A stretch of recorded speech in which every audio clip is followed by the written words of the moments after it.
What if the life that's exhausting you is the one you worked so hard to build, and walking away feels like failure? But staying slowly breaks your heart? This is my real story in the U.S., where I left city stress, found unexpected love in quiet Vermont, and discovered how slowing down changed everything, my mind, my marriage, and the way I finally began to heal. Burnout in New York. What if the life that's exhausting you is the one you worked so hard to build, and walking away feels like failure? But staying slowly breaks your heart? I didn't ask that question out loud back then, but it followed me everywhere like a shadow I couldn't shake off. And if you're watching this, maybe it's following you too. I used to wake up before the sun, not because I was motivated, but because my mind refused to rest. You know that feeling? When your body is still in bed, but your thoughts are already running a marathon. Emails, deadlines, conversations you replay again and again. In the United States, especially in big cities, there's this quiet rule nobody says out loud: if you're not busy, you're falling behind. So I stayed busy. I lived in a place where everything moved fast, people walked fast, talked fast, even drank their coffee like it was a task to complete. And I tried to match that speed. I told myself, this is success. This is what growth feels like. But something inside me didn't agree. Something felt off. Here's the strange part. From the outside, my life looked fine. I had stability. I had routines. I had what many people would call a good life. But inside, it felt like I was slowly disappearing. Like I was becoming a quieter, smaller version of myself every day. There's a concept in psychology called emotional burnout. It's when your brain has been under stress for so long that it starts to protect you by shutting things down. Less excitement. Less joy. Even less sadness sometimes. Just numb. Scientists say your nervous system goes into survival mode, trying to conserve energy. But to you, it just feels like you've lost something important and you don't know how to get it back. That was me. And here's where it connects to something you might not expect: learning English. You see, I thought being in the U.S. would automatically make my English better. Just live here, listen more, speak more, simple, right? But stress doesn't work like that. When your brain is overloaded, it doesn't absorb language easily. It doesn't want complexity. It wants safety. I remember standing in a grocery store one evening. A simple situation. I just needed to ask a question. But my mind froze. The sentence was there, somewhere, but I couldn't pull it out. So I stayed silent. I nodded. I smiled. I left. And as I walked out, I thought, why is this so hard? The answer wasn't grammar. It wasn't vocabulary. It was pressure. There's research showing that stress increases cortisol levels in the brain. And high cortisol makes it harder to process and recall information, especially language. So every time I told myself, you must speak perfectly, my brain heard, you are in danger. And it shut down. So I stopped trying. Not completely. But slowly, quietly, I avoided situations. Shorter conversations. Simpler words. Less risk. And the more I avoided, the more my confidence disappeared. It's a loop. A very human one. Maybe you've been there too. Maybe you've opened a video to practice English, then closed it after 2 minutes because it felt too hard.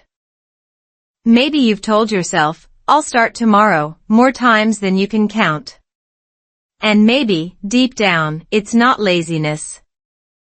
It's just that your mind is tired. I get it. I really do.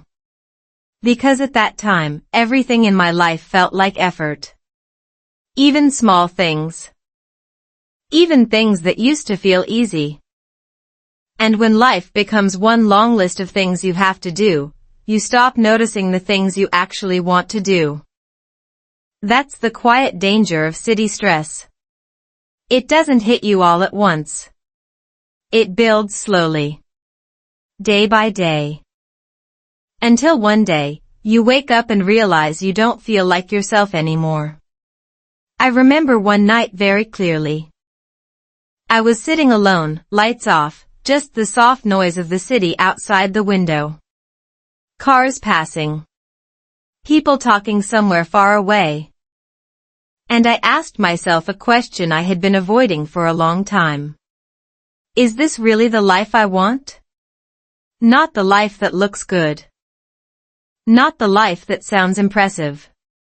But the life that feels right. And the answer didn't come immediately. It rarely does. But something shifted in that moment. Not a big change. Not a dramatic decision. Just a small crack in the routine. A tiny pause in the noise. And sometimes, that's how everything begins. Not with a plan. Not with confidence. Just with a quiet realization that something isn't working anymore. If you're feeling stuck right now, I want you to hear this: your brain isn't broken. Your motivation isn't gone. You're not bad at learning English, or life, or anything else. You're just overwhelmed. And when you're overwhelmed, the solution isn't to push harder. It's to slow down. I didn't understand that yet. Not fully. But that night, sitting in the dark, I felt it for the first time. Like a whisper. Slow down. At the time, it sounded almost ridiculous. In a place where everything rewards speed, slowing down feels like losing. Like giving up. Like stepping off a moving train. But what if staying on that train is what's hurting you? I didn't have the answer yet. I didn't know what would happen next. But I knew one thing: I couldn't keep living the same way and expect to feel different. And that's where this story really begins. Not with love. Not with peace. Not with Vermont. But with stress. With confusion. With a version of me that was tired of pretending everything was fine. Because sometimes, before your life gets better, it has to get honest. And honestly, I was not okay.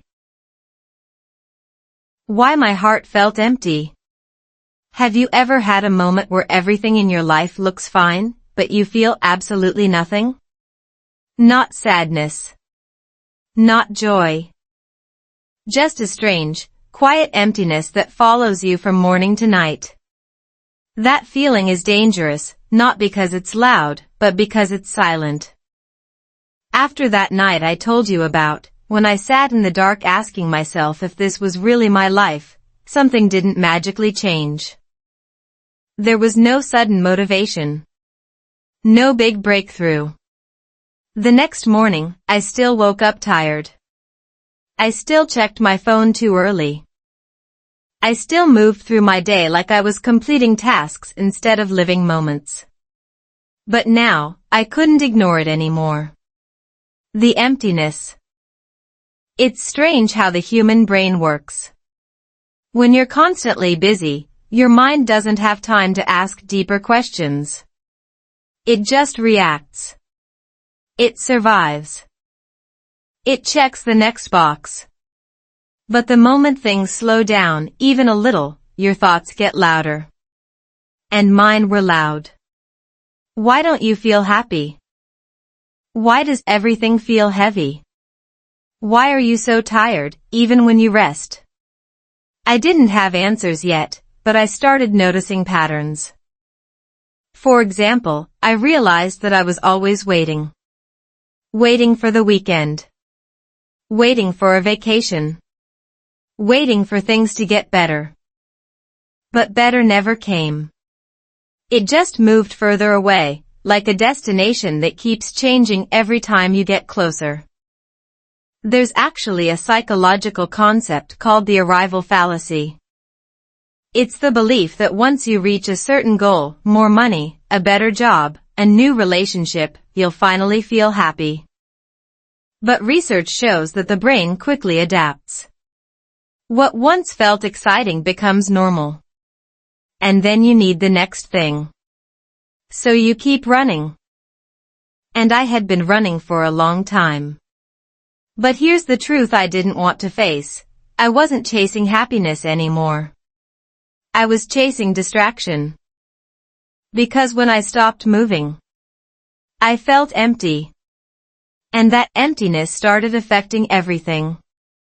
Even the smallest parts of my life.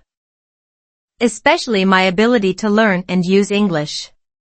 You might think language learning is about memory or intelligence. But it's deeply emotional. If your heart is heavy, your brain doesn't want to take risks. And speaking a new language is a risk. You might make mistakes. You might feel embarrassed. You might not be understood. So your brain protects you. It says, stay quiet. Stay safe. I remember sitting in a small cafe one afternoon. Someone next to me started a simple conversation. Nothing complicated. Just everyday small talk. The kind of English I had heard 100 times. And still. I hesitated. I smiled. I answered with 1 or 2 words. I avoided eye contact. I ended the conversation as quickly as possible. And afterward, I felt something worse than embarrassment. I felt disconnected. Not just from that person, but from the moment itself. Like I wasn't fully there. Like I was watching my life from the outside. That's when I realized something important. It wasn't just my English that was weak. It was my presence. When your mind is full of stress and self-doubt, you're not really listening. You're not really speaking. You're just trying to survive the interaction. And survival is not the same as living. So I started asking a different question. Not how can I speak better English, but why am I so afraid to be seen? That question hit harder than I expected. Because the answer wasn't simple. Part of it was perfectionism. I wanted to sound natural. Confident. Fluent. And if I couldn't be that, I preferred to say nothing at all.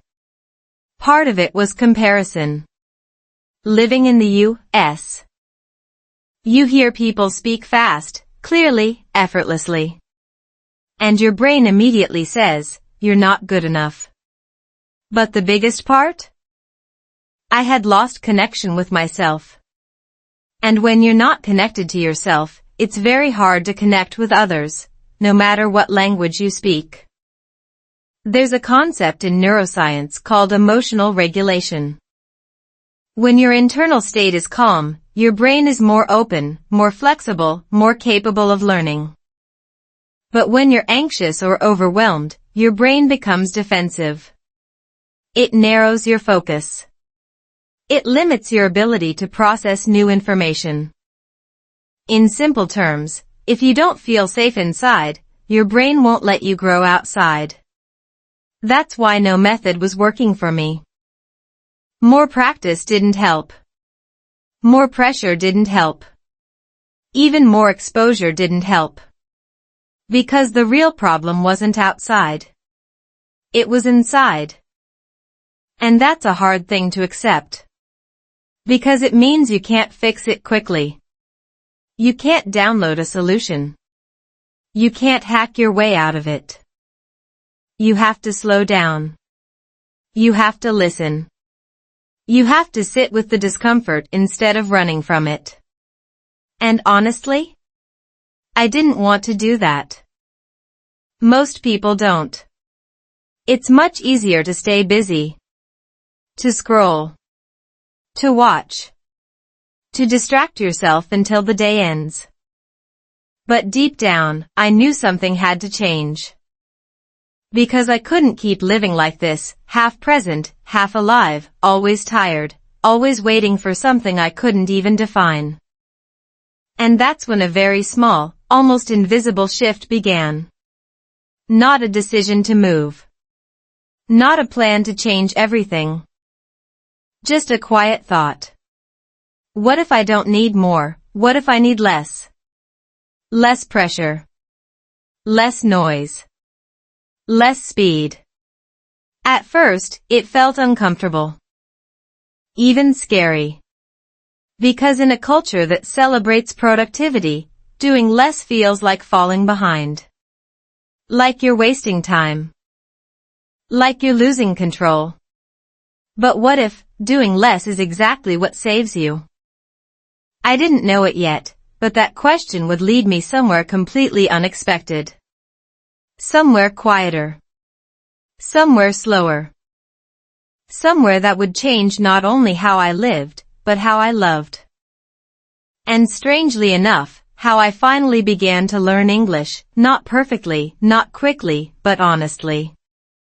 But before that happened, I had to face one more truth. The emptiness wasn't my enemy. It was a signal. A sign that something in my life was out of alignment. And once you see that, you can't unsee it. So the real question becomes, what are you going to do about it? For me, the answer didn't come all at once. It started with a single moment. A small decision. One that didn't look important at the time, but quietly changed everything. The day I slowed down. What if the moment that changes your life doesn't feel powerful at all, but almost invisible? No music. No dramatic decision. No big announcement. Just a quiet pause. That's how it started for me. Not with courage, but with exhaustion. There was a morning I remember clearly. Nothing special on the outside. Same alarm. Same light coming through the window. Same habit of reaching for my phone before my eyes were fully open. But that day, something strange happened. I didn't move. Not because I was lazy. Not because I was tired. But because I didn't want to continue the same day again. Have you ever felt that? Not that your life is terrible. Not that everything is broken. But just the idea of repeating the same pattern feels heavy. Like your mind quietly says, I can't do this again today. So I stayed there. Just for a few seconds at first. Then a minute. Then longer. And in that silence, without distraction, without noise, I noticed something I had been avoiding for a long time. I was always rushing, but I didn't know where I was going. That realization hit differently. There's a concept in behavioral psychology called autopilot mode. It's when your brain repeats patterns without conscious thought. Wake up. Check phone. Work. Eat. Scroll. Sleep.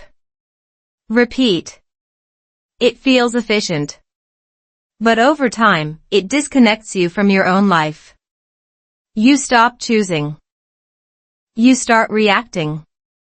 And that morning, for the first time in a long time, I stepped out of autopilot. Not completely. Just enough to ask one small question. What if I don't rush today? It sounded simple. Almost too simple. But your brain doesn't like breaking patterns. even small ones. The moment I thought that, another voice immediately responded. You don't have time. You'll fall behind. This is not how successful people live. That voice is familiar, right? It sounds logical, responsible, even helpful. But it's also the voice that keeps you stuck. Because it never asks what you actually need. It only tells you what you should do. And for once, I didn't listen. I didn't delete my schedule. I didn't change everything. I just slowed down one thing. Instead of rushing out of bed, I sat there.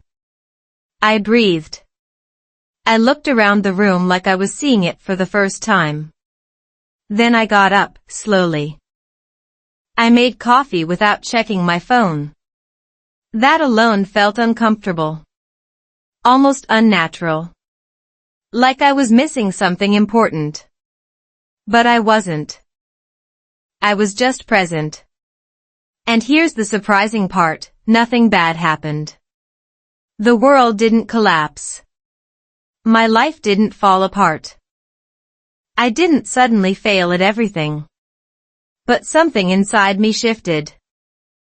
There's a growing body of research in neuroscience showing that slowing down, even briefly, helps regulate your nervous system. When you reduce constant stimulation, your brain moves out of stress mode and into a more balanced state. That's when clarity returns.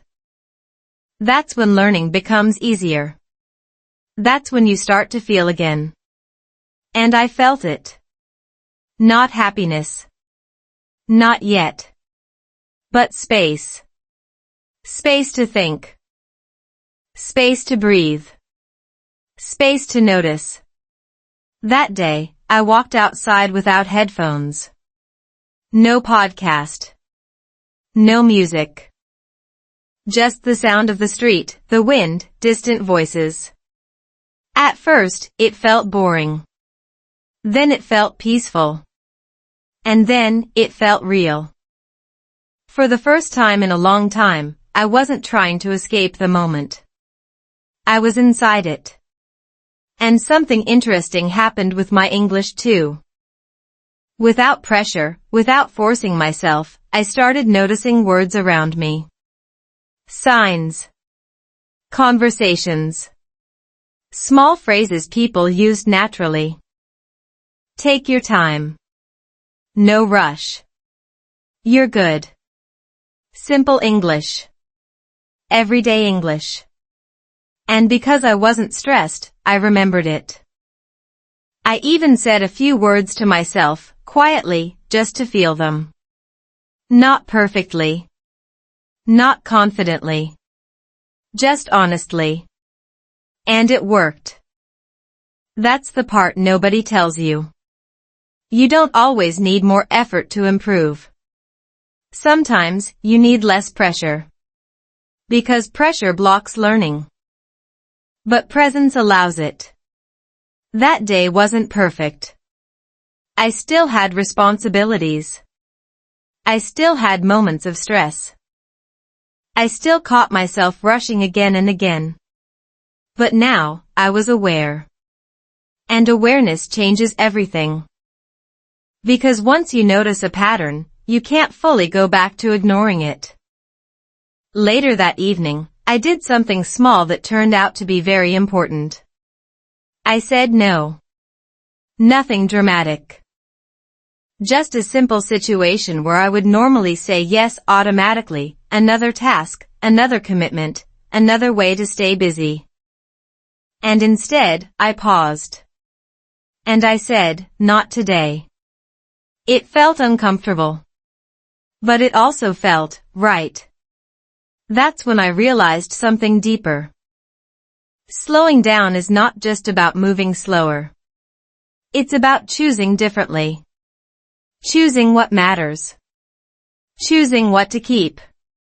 Choosing what to let go. And the more I practiced that, even in small ways, the more my life started to feel less heavy. Not easier. Just lighter. But here's where things get interesting. When you slow down, you start noticing things you didn't see before.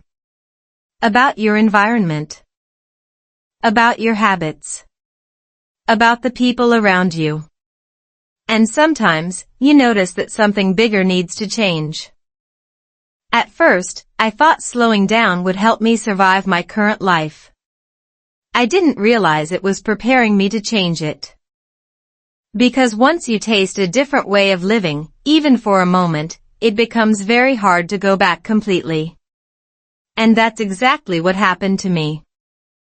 That small decision, that quiet morning, that simple choice to slow down just a little. It didn't fix everything. But it opened a door. A door I didn't even know I needed. And on the other side of that door, was a life I never planned. Quieter. Slower. More real. But to reach it, I had to make one more decision. One that felt small on the outside, but would change everything on the inside. Quiet Vermont changed me.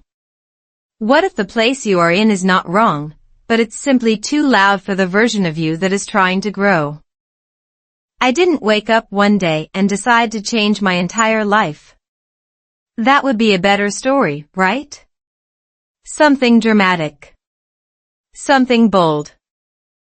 But the truth is, I followed a feeling. A quiet one.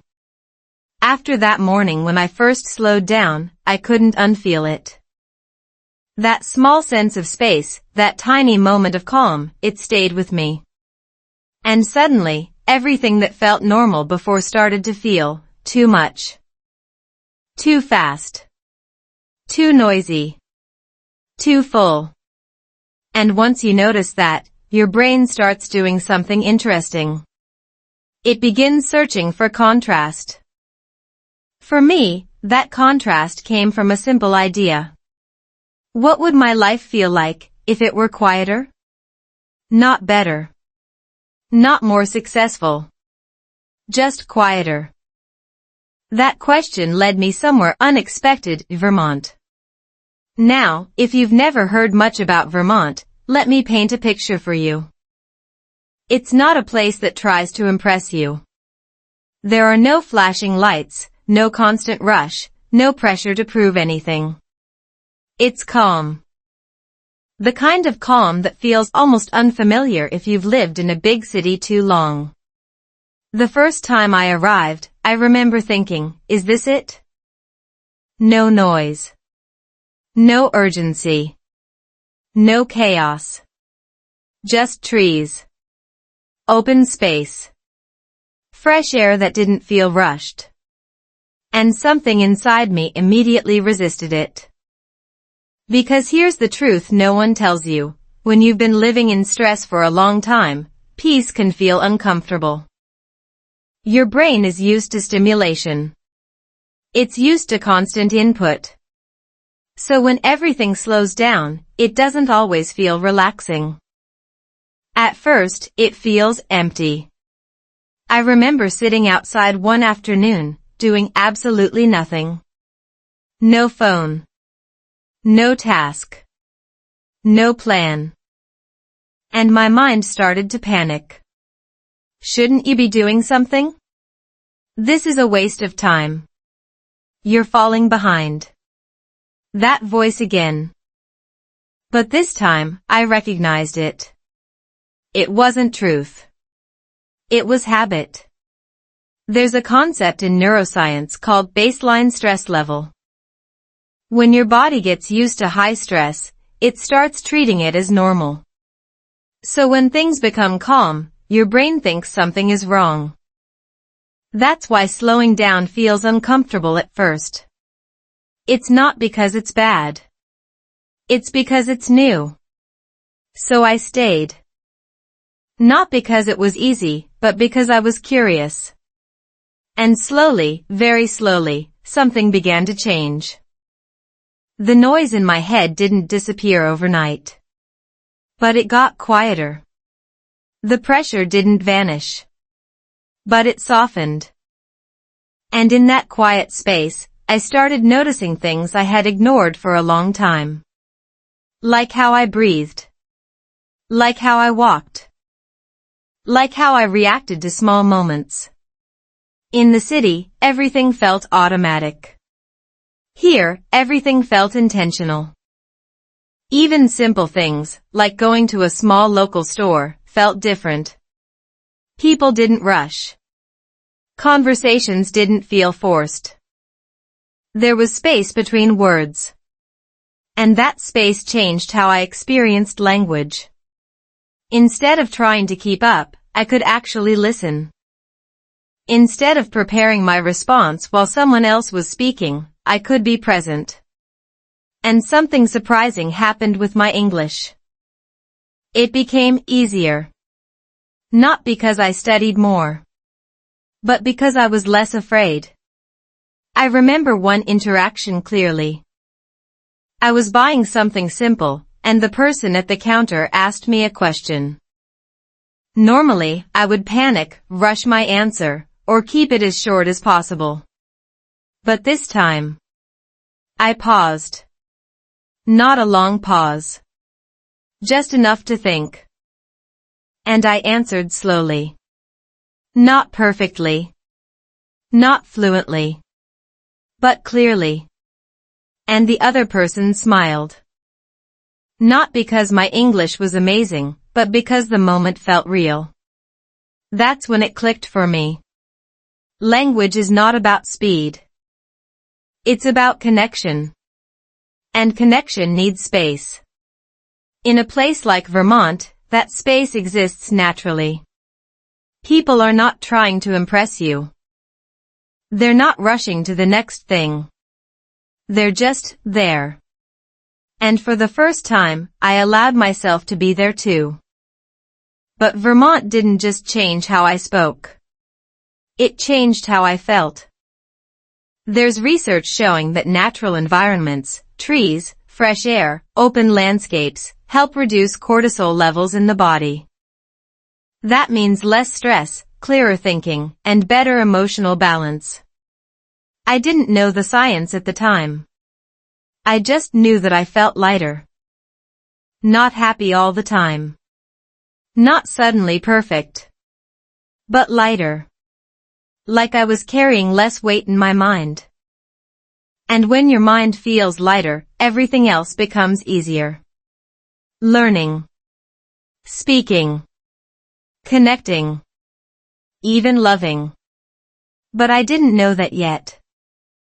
Because something else was about to happen. Something I didn't plan.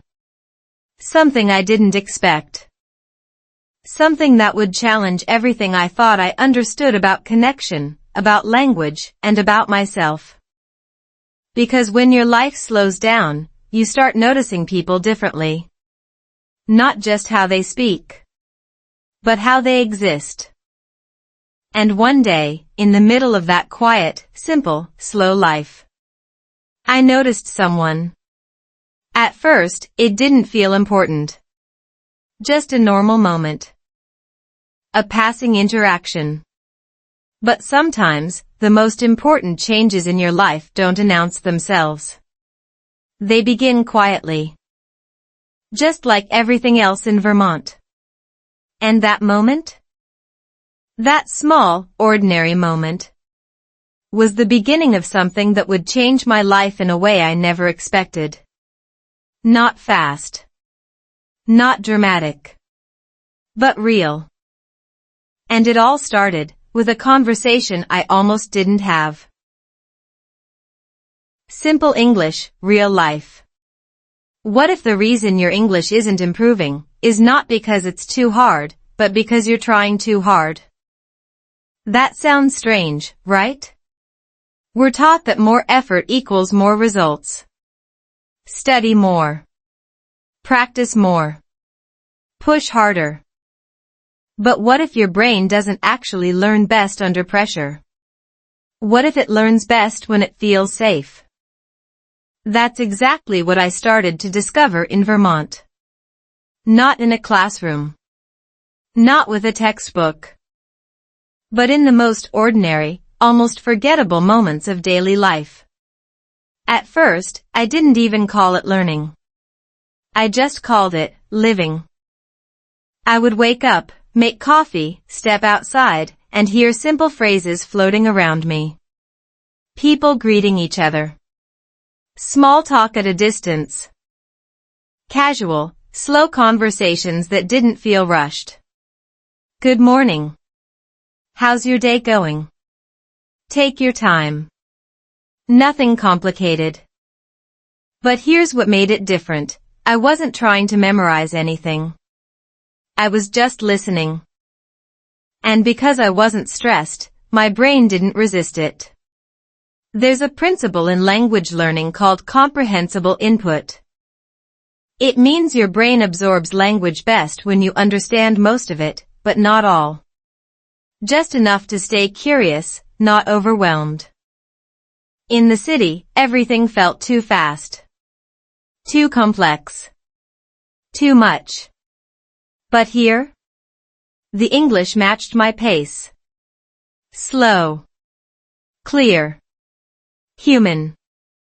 And for the first time, I didn't feel behind. I felt included. I started doing something small every day. Not a routine. Not a strict plan. Just a simple habit. I paid attention. If someone said a phrase I liked, I repeated it quietly later. If I saw a sentence written somewhere, I read it out loud, slowly, even if I was alone. Sometimes I would talk to myself. Not in a strange way, just softly, like thinking out loud. I need to buy milk. It's a quiet day. I feel better today. Simple English. Real thoughts. And something powerful happened. It started to feel natural. Not perfect. Not fluent. But natural. That's a big difference. Because perfection creates pressure. But natural creates flow.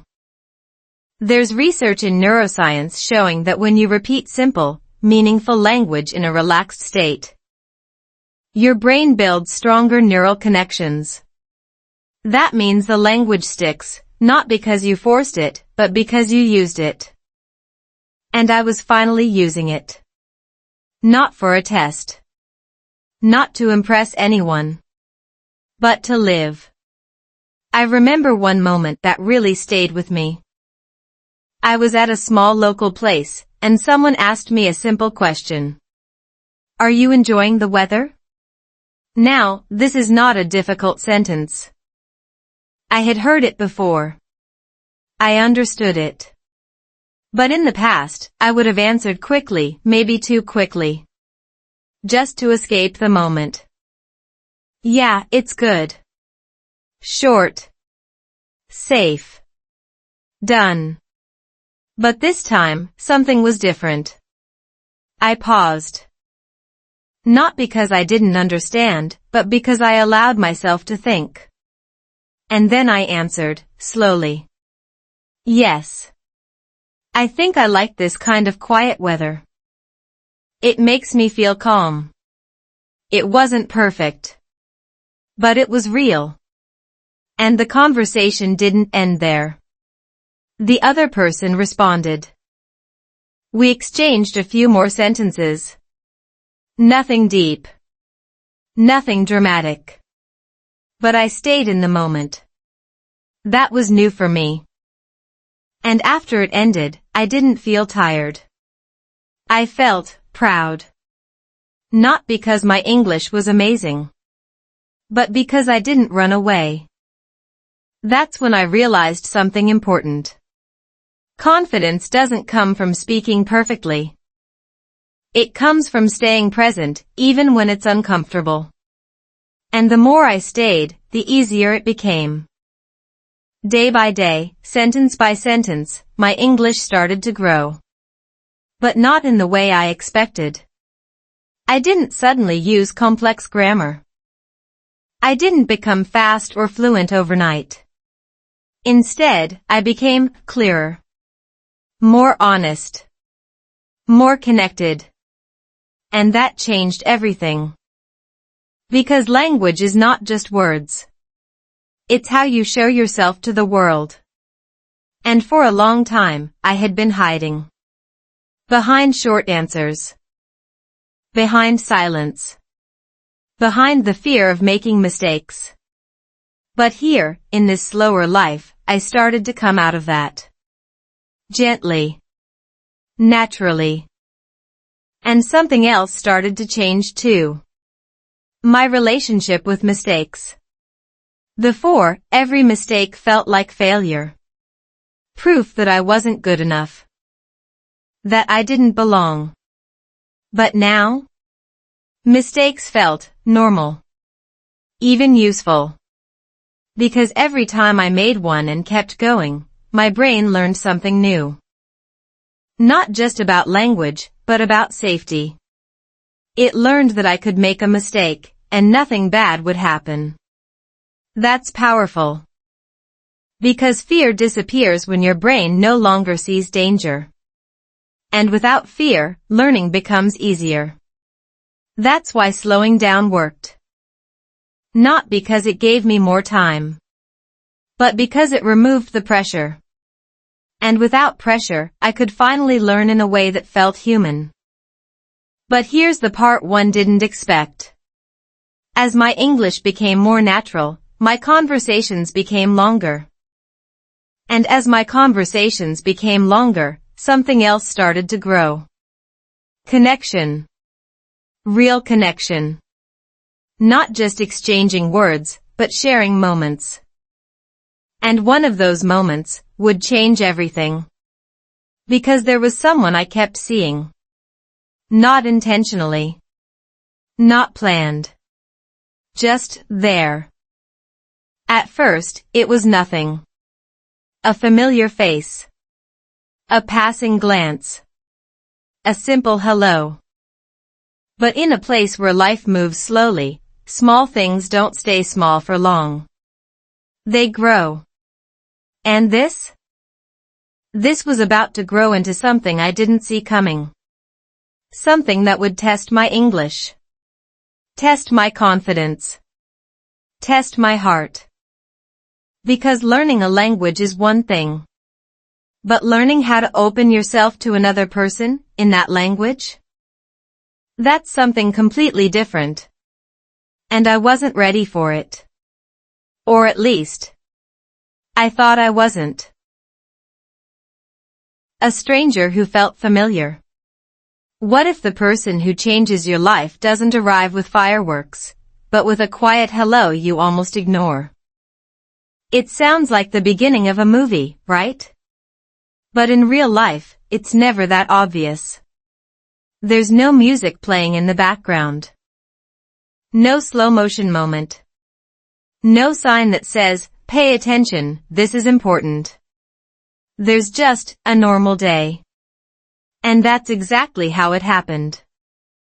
I started seeing her in places that didn't feel special at all. A small store.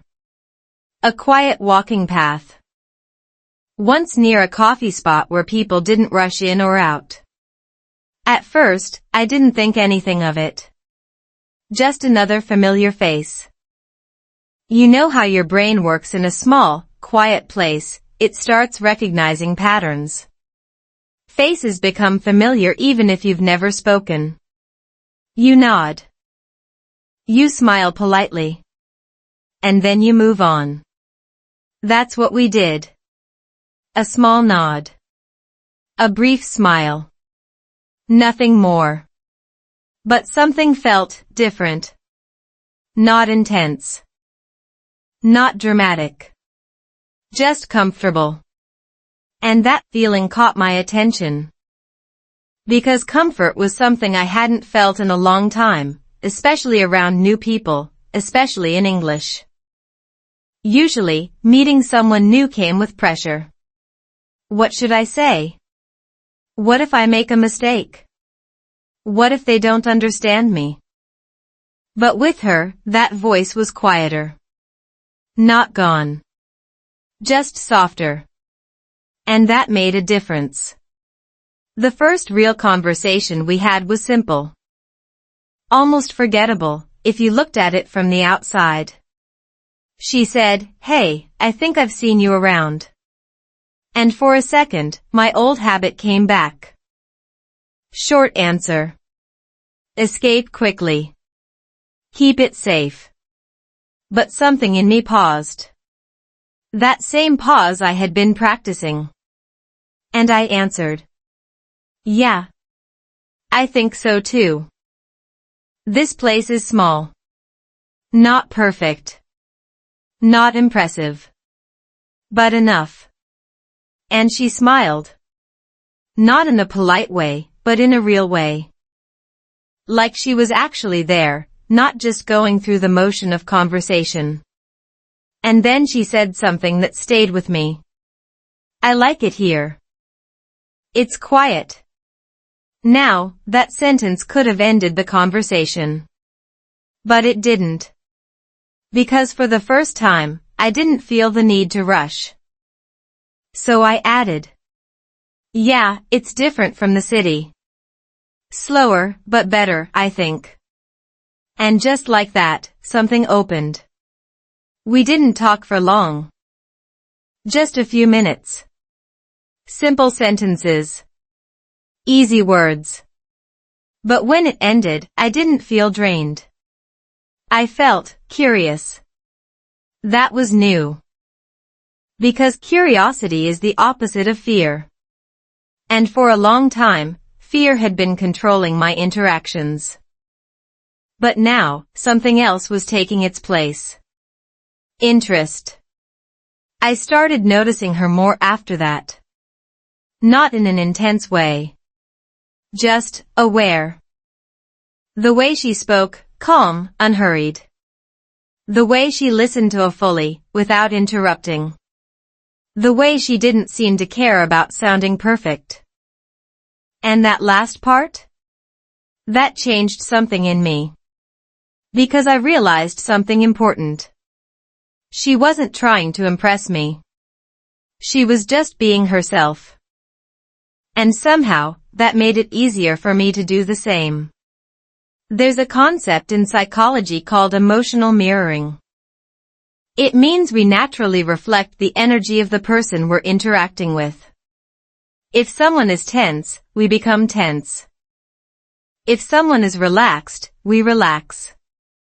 And with her, I felt relaxed. Not immediately. Not completely. But enough to stay. And staying is where everything begins. Over the next few days, our conversations grew a little longer. Still simple. Still slow. But more real. We talked about small things. Weather.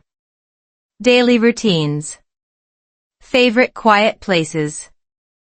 At one point, she asked me, "Do you always speak this slowly, or is it just here?" I laughed. A little embarrassed, but also comfortable. I think I speak slower when I feel calm. And she nodded, like she understood something deeper than the words. That makes sense, she said. People rush too much. Even when they don't need to. That sentence stayed with me. Because it wasn't just about speaking. It was about living. And for the first time, I felt like I was talking to someone who understood that. Not just the words. But the feeling behind them. And that's rare. Especially when you're still learning a language. Because most of the time, you focus on being correct. But with her, I started focusing on being real. And something unexpected happened. My English improved. Not because I studied more. But because I cared more. About the conversation. About the connection. About the moment. And when you care, your brain pays attention. It listens better. It remembers more. It responds more naturally. That's why emotional connection is such a powerful tool for learning language. When something matters to you, your brain treats it differently. It stores it deeper. It retrieves it faster. And suddenly, English wasn't just a skill. It was a bridge. A way to connect. A way to express something real. But here's the part one didn't see coming. The more we talked, the more I realized something. This wasn't just comfortable. It was meaningful. And that scared me. Because comfort is safe. But meaning? Meaning changes things. It makes you vulnerable. It makes you care. And when you care, you risk losing something. So a part of me wanted to pull back. To keep it simple. To not go deeper. To stay in that safe space of small talk. But another part of me, the part that had been slowly waking up since I left the city, didn't want to run anymore. It wanted to see where this could go. And that's a dangerous question. Where could this go? Because once you ask it, you can't go back to pretending it's nothing. And that's exactly where I found myself. Standing between two choices. Stay safe or stay present. And for the first time in a long time, I didn't choose safety. I chose to stay. And that decision? It didn't feel big at the time. But it quietly changed everything. Because the next conversation we had was no longer just small talk. It was something deeper. Something slower. Something that would begin to turn simple English into something much more powerful. Something that felt like the beginning of love. Love in slow conversations. What if love doesn't begin with a spark, but with a pause? Not the kind of pause that feels awkward, but the kind that feels safe. The kind where you don't rush to fill the silence, because the silence itself feels enough. That's how it started with us. Not fast. Not intense. Not dramatic. Just slow conversations. And strangely, that made it stronger. After that moment when I decided to stay, to not run, to not hide behind short answers, our conversations began to change. Not in a big, obvious way. But in small, meaningful layers. We still talked about simple things. What we did that day. What we liked about the quiet town. What kind of weather made us feel calm. But now, there was something underneath those words. Attention. Real attention. She didn't just hear me, she listened. And when someone listens like that, you feel it. It makes you slow down naturally. It makes you choose your words more carefully, not because you're afraid, but because you want to be understood. And that changed how I spoke English. Before, I focused on being correct. Now, I focused on being honest. There's a big difference. Because when you try to be correct, your brain is busy checking rules. Grammar. Structure. Vocabulary. It's like solving a problem. But when you try to be honest, your brain connects to emotion. And emotion makes language flow. I remember one conversation clearly. We were sitting outside, nothing special happening. Just a quiet afternoon. And she asked me, "Do you like this life, or are you just getting used to it?" That question surprised me. Because it wasn't simple. It wasn't small talk. And for a moment, I didn't know how to answer. Not because I didn't understand the words. But because I had to understand myself first. So I paused.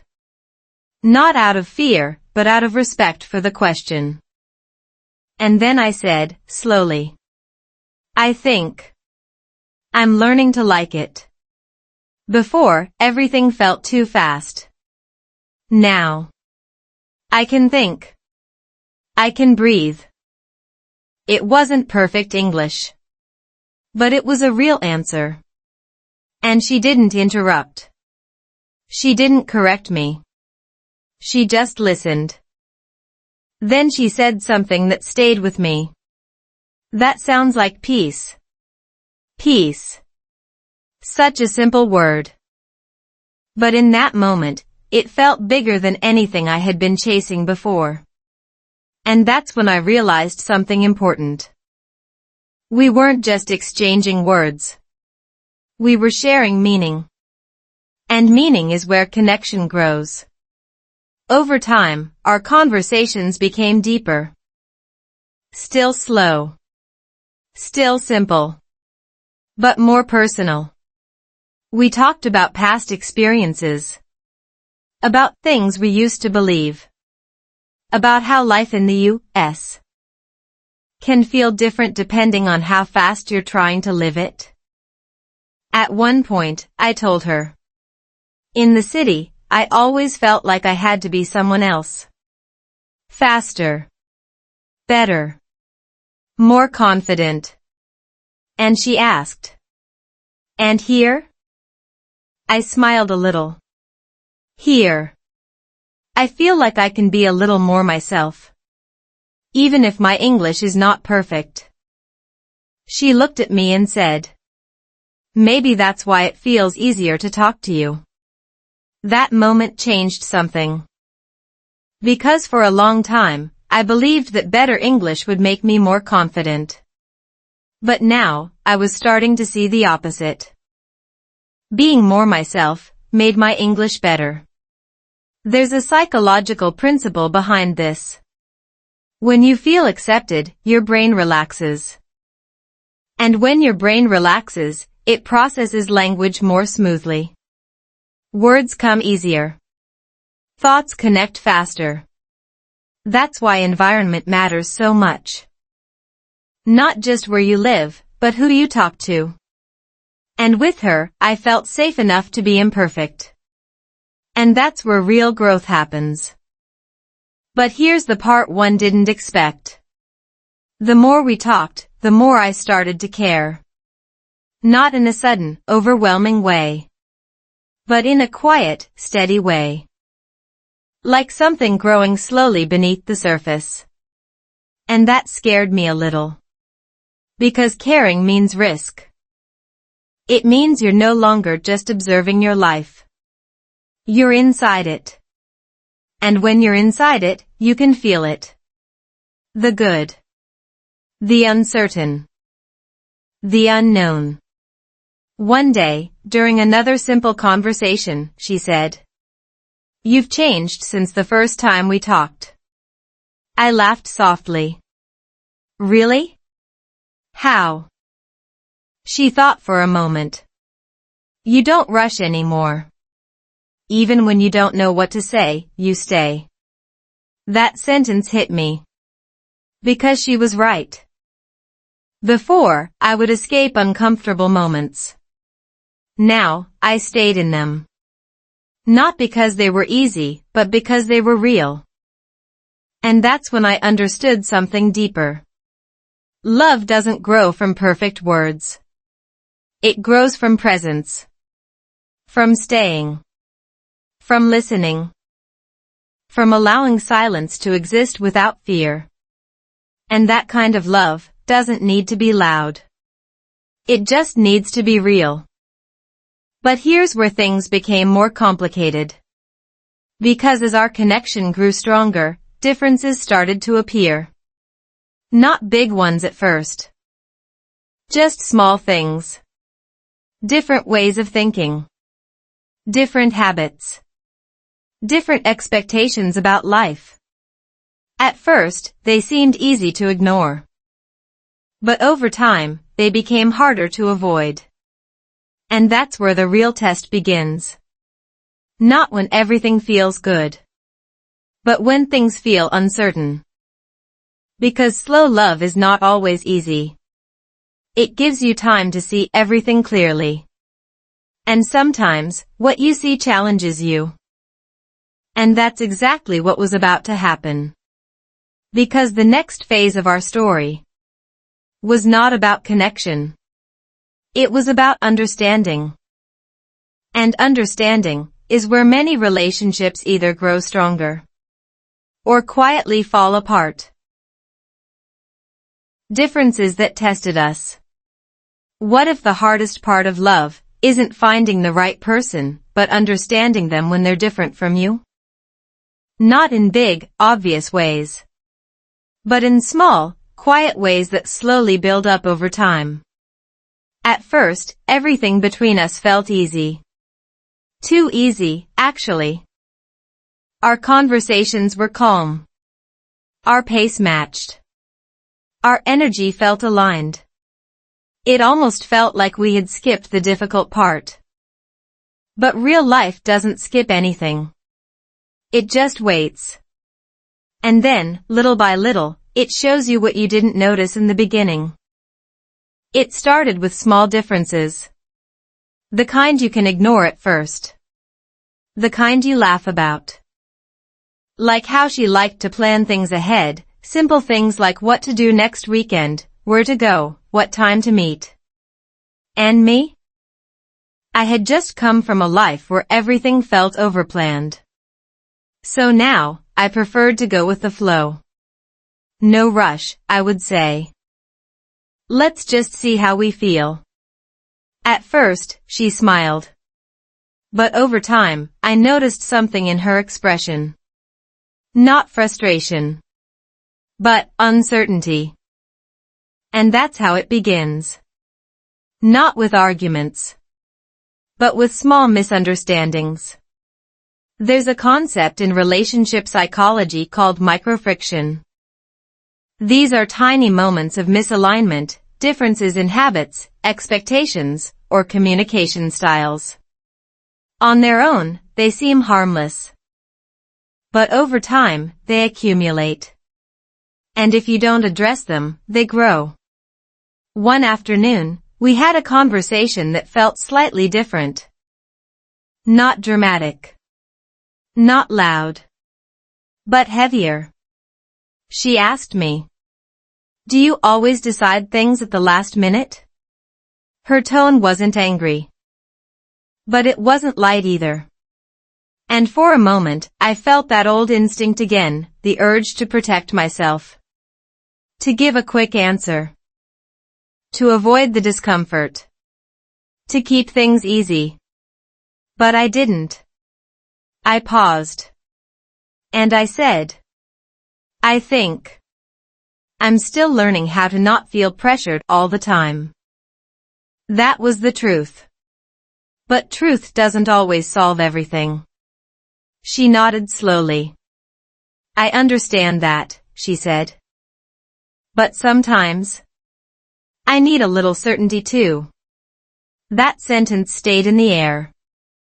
Not heavy, but real. And that's when I realized something important. We weren't just learning about each other. We were learning how different we were. And difference requires effort.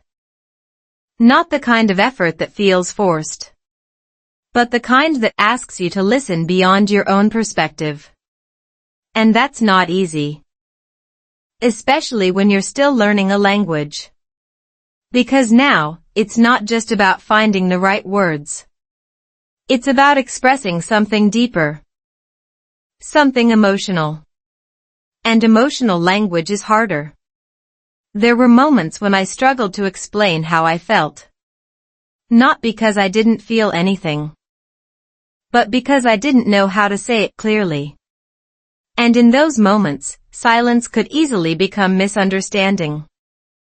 There's research showing that when communication is limited, whether by language barriers or emotional hesitation, people often fill in the gaps with assumptions. And assumptions are dangerous because they are rarely accurate. They are shaped by your own fears, your own past, your own expectations. And we both had those. One evening, we had a conversation that didn't go as smoothly as before. It wasn't a fight. But it wasn't easy either. There were pauses, not the comfortable kind, but the uncertain kind. At one point, she said, "I don't always know what you're thinking." That hit me. Because for a long time, I didn't know what I was thinking either. But now, I had to try. So I took a breath. And I said, slowly, "Sometimes, I'm still afraid to say things wrong. Not just in English, but in general." That was probably one of the most honest sentences I had said. And it changed something. Because honesty creates clarity. Not instantly. Not perfectly. But enough to open a door. She looked at me, not with frustration, but with understanding. "I don't need perfect words," she said. "I just need real ones." That moment mattered more than I expected. Because it shifted the focus. From being correct, to being clear. From avoiding mistakes, to sharing truth. And once that shift happens, communication becomes something else.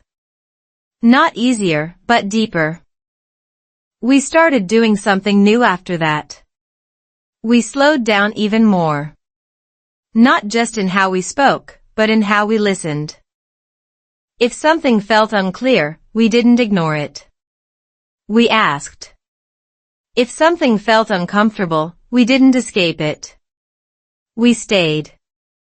And slowly, those differences that once felt like obstacles became opportunities to understand more, to grow more, to connect more. But that doesn't mean it was always smooth. There were still moments of doubt. Moments when I wondered, is this too difficult? Are we too different? Would it be easier to just walk away? Because difference requires patience. And patience is something we don't always have, especially in a world that teaches us to move on quickly when things get complicated. But something in me didn't want to leave. Not because it was easy, but because it was real. And real things are worth understanding. Even when they're uncomfortable. Especially when they're uncomfortable. Because that's where growth happens. Not in perfect moments, but in honest ones. And just when I thought we were starting to understand each other better, something deeper surfaced. Not just differences in habits or communication, but something more personal. Something connected to family, to expectations, to the kind of life we both imagined for the future. And that's when things became even more uncertain. Because understanding someone's present is one thing, but understanding their future, that's where everything is truly tested.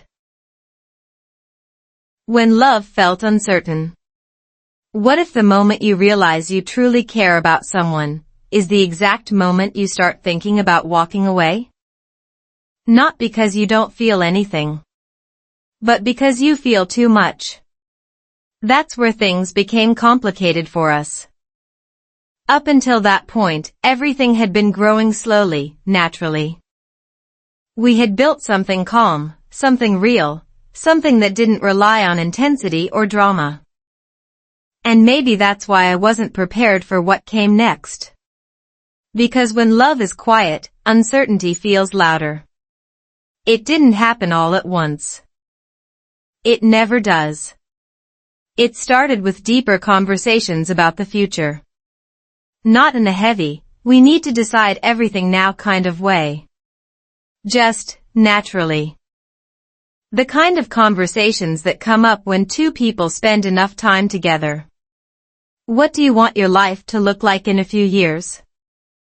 she asked one evening. Simple question. But not a simple answer. Because for the first time in a long time, I didn't have a clear plan. In the past, I always had one. A direction. A goal. Something to move toward.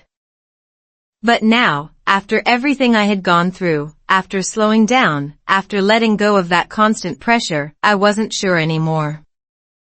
And that uncertainty didn't just affect me. It affected us. I think I started slowly, choosing my words carefully. I don't want to go back to the kind of life I had before. That part was clear. But then I paused. Because I didn't know what came next. She waited. Not impatiently. Not pushing. Just present. And that made it harder to hide. I just don't know exactly what comes next, I admitted. There it was. Honest. Uncertain. Real. She nodded, but I could see something change in her expression. Not disappointment. But concern. And that's when I understood something important. Uncertainty doesn't just belong to one person in a relationship. It spreads. There's a concept in psychology called emotional contagion. It means that emotions, especially strong ones like anxiety or doubt, can transfer from one person to another, even without words. And I could feel that happening. My uncertainty was no longer just mine. It was becoming ours. Over the next few days, I noticed subtle shifts. Our conversations were still there. Still calm. Still respectful. But something underneath them had changed. A quiet tension. Not visible on the surface. But present. And when something is present but unspoken, it grows. I started questioning things I hadn't questioned before. Am I ready for this? Can I give what this relationship needs? Am I just enjoying the moment, or building something real? And the more I thought about it, the more complicated it felt. Because love is not just about feeling good. It's about responsibility. About showing up. About being clear, even when you don't feel clear inside. And that's hard. Especially when you're still learning how to understand yourself. One evening, everything came a little closer to the surface. We were sitting together, quiet as usual. But this time, the silence didn't feel comfortable. It felt heavy. And she broke it. I feel like something is different, she said gently. Not accusing. Not emotional. Just honest. And for a moment, I wanted to say, no, everything is fine. Because that's the easy response. The safe response. But it wouldn't be true. So I took a breath. And I said, I think I'm a little lost right now. That was the simplest way to explain something very complex. And it opened the door. What do you mean? She asked. I hesitated, not because I didn't want to answer, but because I wanted to say it right. Not perfectly. But clearly. I care about this, about us, I said slowly. But sometimes, I don't know if I'm ready for what it could become. There it was. The truth. Uncomfortable, but necessary. And once you say something like that, you can't take it back. She didn't respond immediately. And that silence? It felt different from all the others we had shared. It wasn't calm. It wasn't safe. It was uncertain. There's a moment in many relationships where things become real. Not romantic. Not ideal. But real. Where you stop asking, do I like this person? And start asking, can I build a life with them? And that question changes everything. Because it requires more than emotion. It requires clarity. And at that moment, I didn't have it. She finally spoke. I don't need you to have everything figured out, she said. But I need to know you're not running away. That sentence hit deeper than anything else. Because running away had been my pattern. Not always physically, but emotionally. Avoiding difficult conversations. Avoiding commitment. Avoiding uncertainty. And now, I was standing in the middle of all three. But something in me had changed. I wasn't the same person who would escape. Not anymore. So instead of stepping back, I stayed. I'm not running, I said quietly. I'm just learning how to stay. That sentence wasn't perfect. But it was enough. Because sometimes, growth doesn't look like confidence. It looks like choosing not to leave, even when things feel unclear. And that's what I did. Not because I was sure. But because I was willing. Willing to face the uncertainty. Willing to learn. Willing to try. And that changed something between us. Not instantly. Not magically. But slowly. Because trust is not built on perfect answers. It's built on honest presence. But even with that, things weren't easy yet. Because the next layer we had to face was not just about us. It was about everything around us. Family. Expectations. The kind of life we both imagined, but had never fully explained. And sometimes, that's where love is truly tested. Not in how you feel, but in how you choose. Choosing a quiet marriage. What if the biggest decision in your life isn't choosing the right person, but choosing the right way to live together? Not louder. Not more impressive. But quieter and more honest. After everything we had been through, the slow conversations, the differences, the uncertainty, we reached a point where things could no longer stay undefined. Not because we wanted pressure, but because clarity matters when something becomes real. We didn't have a dramatic moment where everything suddenly made sense. No perfect timing. No cinematic confession. Instead, we had something much more uncomfortable. A real conversation. It happened on a quiet day, like most of our important moments. No special setting. No big event. Just two people sitting together, knowing that something needed to be said. She looked at me and asked, "What are we building?" Simple question. But it carried weight. Because now, it wasn't just about feelings. It was about direction. And for a second, I felt that old fear again, the fear of not having a perfect answer. The fear of saying the wrong thing. The fear of not being enough. But I had learned something by then. You don't need perfect clarity to move forward. You need honest intention. So I didn't rush. I didn't try to sound confident. I just spoke. I think.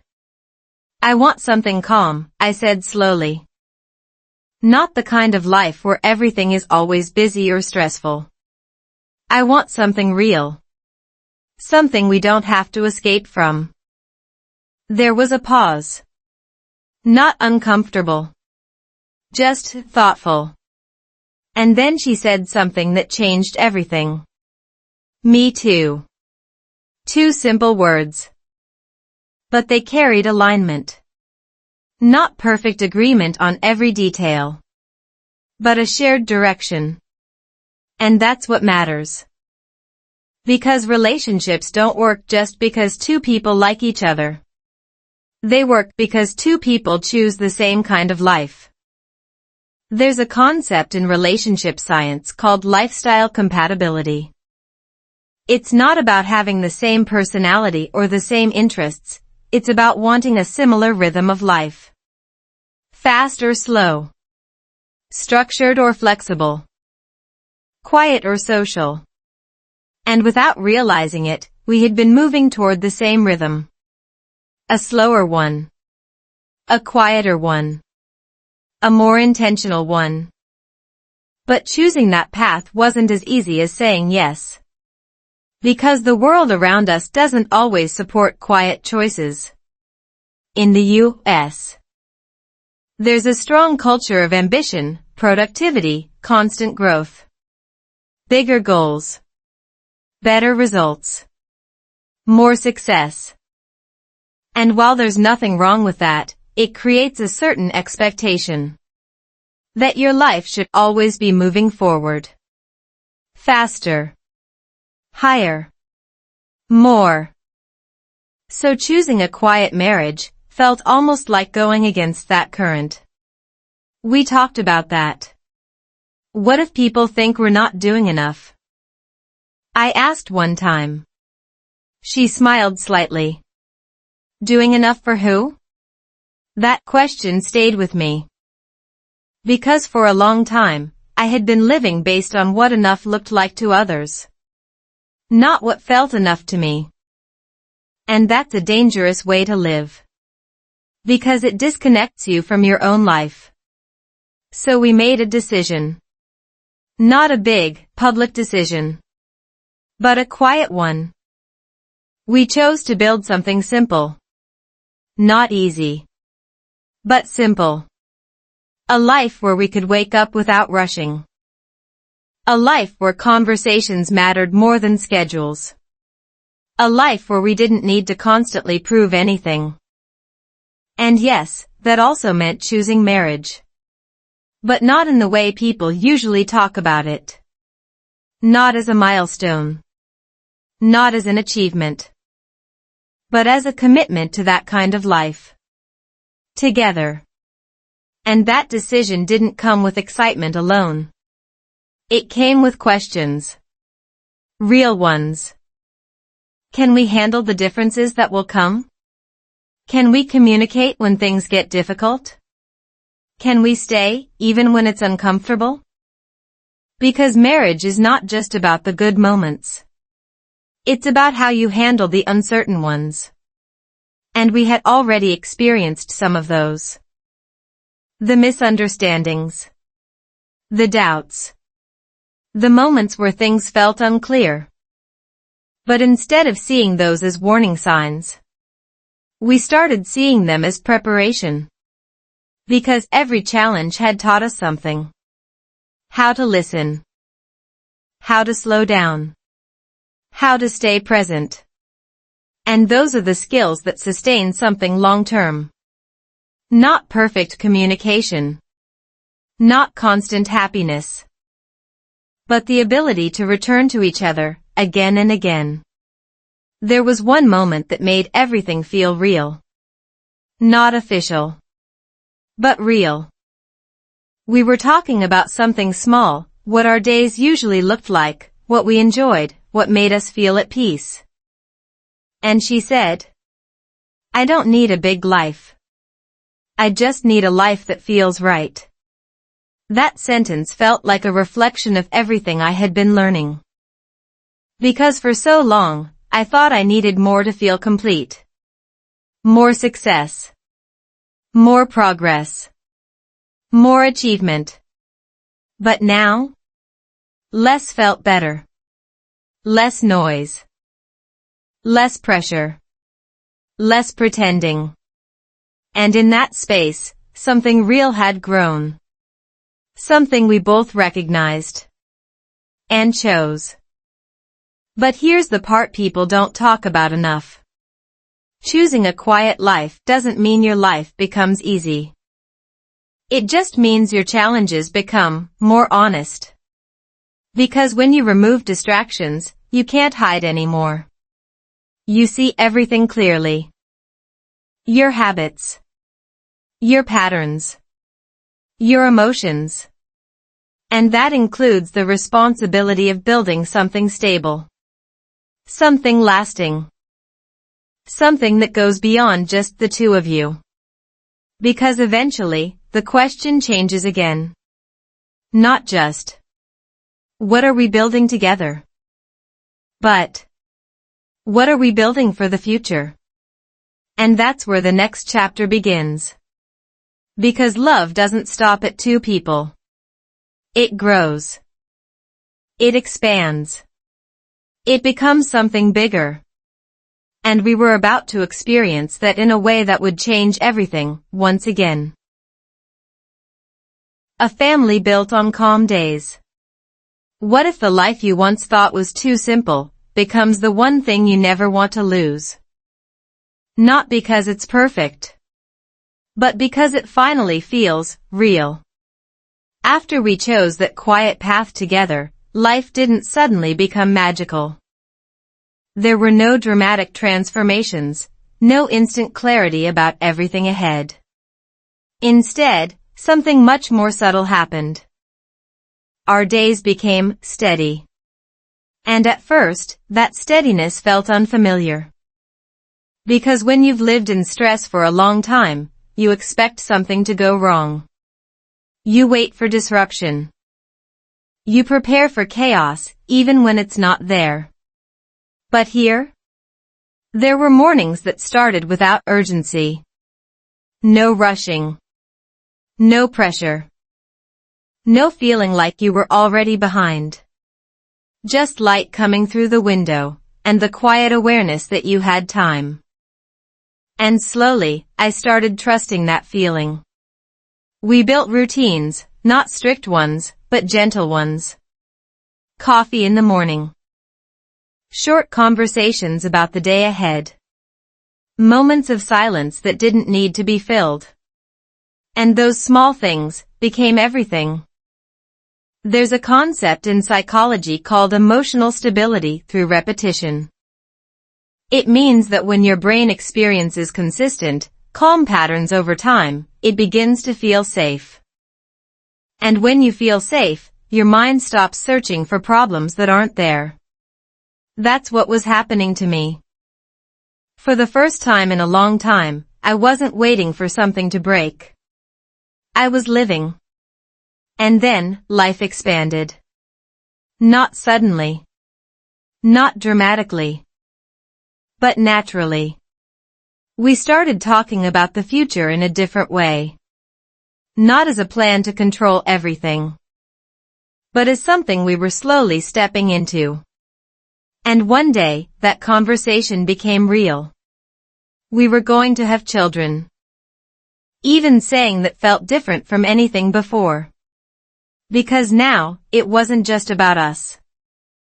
It was about building something that would continue beyond us. And that realization brought a new kind of emotion. Not fear exactly. But responsibility. The kind that makes you look at your life more carefully. The kind that asks, are you ready to give more than you take? And honestly, I wasn't sure. But I had learned something important by then. You don't become ready by thinking. You become ready by staying. By showing up. By growing into the role, day by day. And that's what we did. When our children came into our lives, everything changed. Not in a loud, overwhelming way. But in a deep, grounding way. Suddenly, the quiet life we had chosen had a new meaning. It wasn't just about peace anymore. It was about presence. Because children don't care about your plans. They care about your attention. They notice if you're really there, or just physically present. And that changed how I experienced everything. Time slowed down even more. Simple moments became important. A small laugh. A short walk. A quiet evening together. Things that used to feel insignificant now felt meaningful. And something unexpected happened. My English improved again. Not because I studied more, but because I used it in a new way. With patience. With repetition. With care. Simple phrases became part of daily life. Are you okay? Let's go outside. It's a beautiful day. And saying these things again and again, in real situations, made them natural. There was no pressure. No performance. Just communication. And that's when I realized something deeper. Language grows best in environments of care. Not stress. Not perfection. But care. And family creates that environment. But it also reveals something else. Your habits. Your patterns. Your reactions. Because when you're tired, when things don't go as planned, when emotions are high, you can't hide. And that's where the real growth happens. There were days that were not easy. Days when we felt overwhelmed. Days when communication was harder. Days when silence didn't feel peaceful, it felt heavy. But instead of running from those moments, we faced them. Slowly. Patiently. Imperfectly. Because we had built something strong enough to hold them. And that's the difference. A quiet life is not a perfect life. It's a life where you have space to deal with reality. And that space is everything. One evening, after a long day, we were sitting together. The kind of day that feels full, but not in a stressful way. Just lived. And she said something that stayed with me. This is the life I hoped for, but didn't know how to explain before. I looked around. Nothing special. No big achievement. No visible success. Just a calm home. A quiet night. A sense of being exactly where I was supposed to be. And for the first time, I didn't feel like I needed more. That was new. Because for so long, more had been the goal. More progress. More results. More validation. But now, enough felt enough. And that's a rare feeling. Especially in a world that constantly tells you to keep going, keep achieving, keep proving. But here, in this quiet life, I learned something different.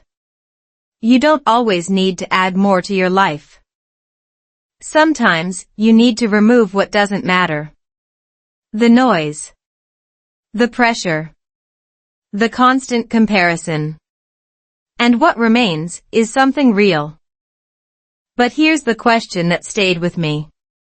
Did slowing down create this life? Or did it simply allow me to see what I truly needed?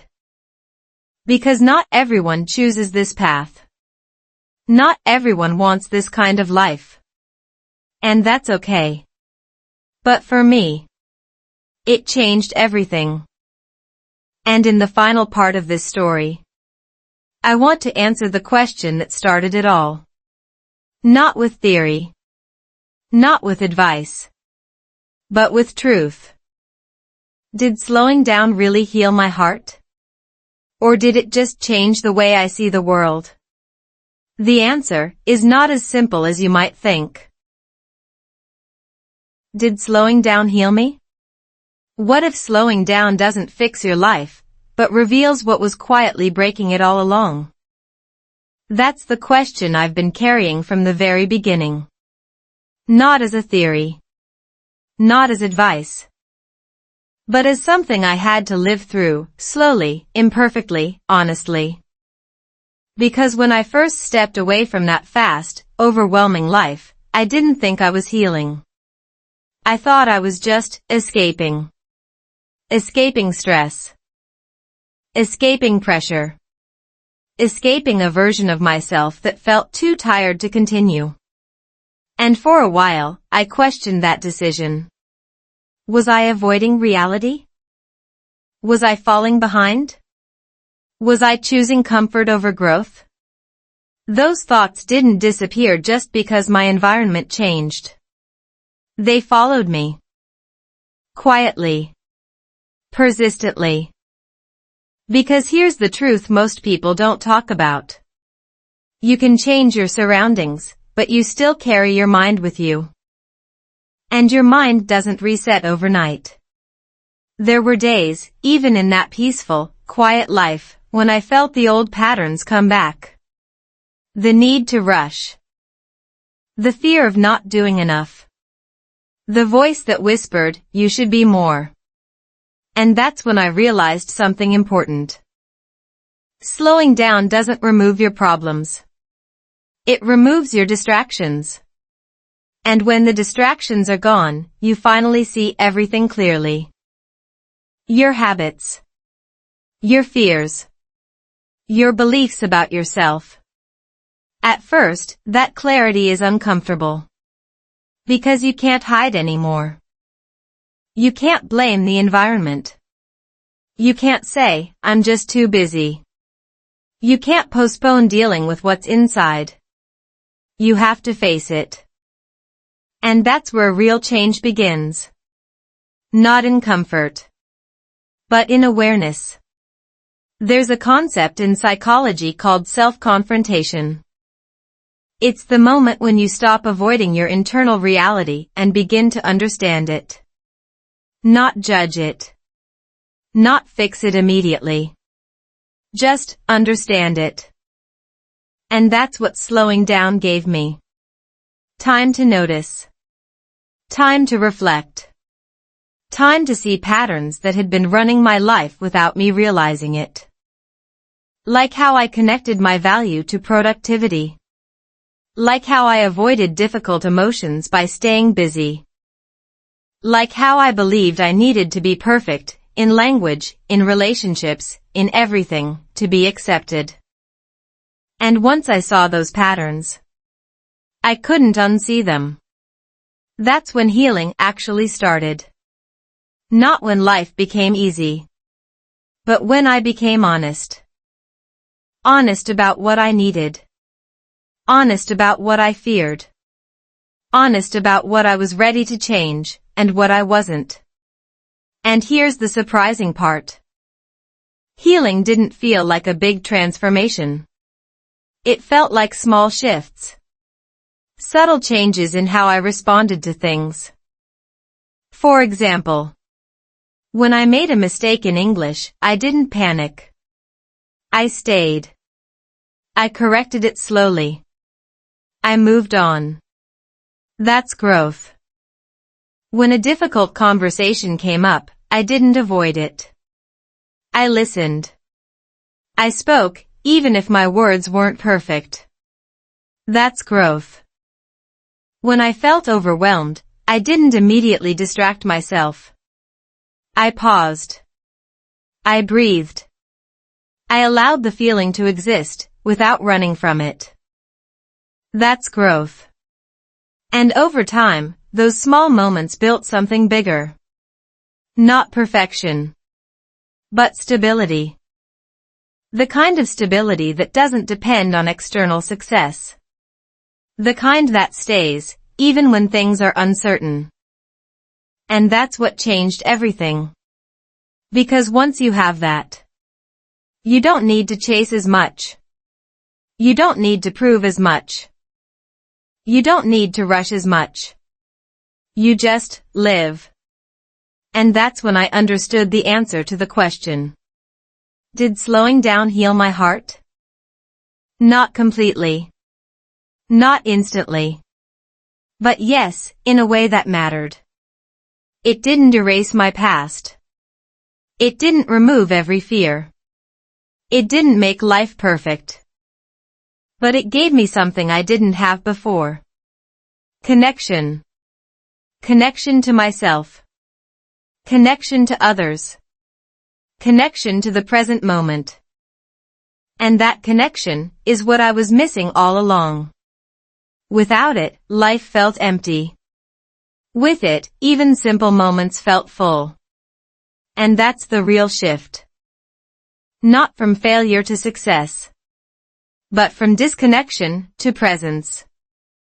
If you're watching this right now, feeling tired, feeling stuck, feeling like you're not moving forward fast enough, I want you to consider something.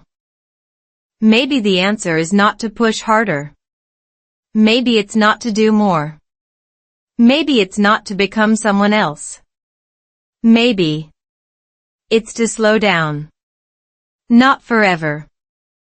Not completely. But just enough to hear yourself again. Because your life is not a race. Your value is not measured by speed. And your growth does not depend on how quickly you arrive somewhere. Sometimes, the moment you stop rushing is the moment you finally arrive. So if you take anything from this story, my story, let it be this. You don't need a perfect plan to change your life. You just need a moment of honesty and the courage to follow it, even if it feels small. Because small changes, made consistently, quietly become everything. And maybe, just maybe, the life you're looking for is not somewhere ahead of you. It's waiting in the space you haven't given yourself yet. That quiet space. That slower pace. That honest moment. That's where everything begins. What if the life you've been chasing is actually the reason you feel lost, and the one thing you're afraid to try, slowing down, is the only way back to yourself? This wasn't just a story about love in Quiet Vermont. It was about something deeper, how real change doesn't come from doing more, but from finally seeing clearly. If you've ever felt stuck, tired, or like you're falling behind while everyone else seems ahead, this channel is for you. Here, we don't rush English. We live it, through real stories, real emotions, and real conversations that stay with you. Because the truth is, you don't need perfect English to change your life, you just need to stay present long enough to let it change you. So if this story made you feel something, even a little, don't ignore that. Subscribe now for more real English story practice, slow listening, and powerful life-changing stories from the U.S. Like the video if you believe slowing down might be your new beginning. And comment below. I choose to slow down, let's start this journey together.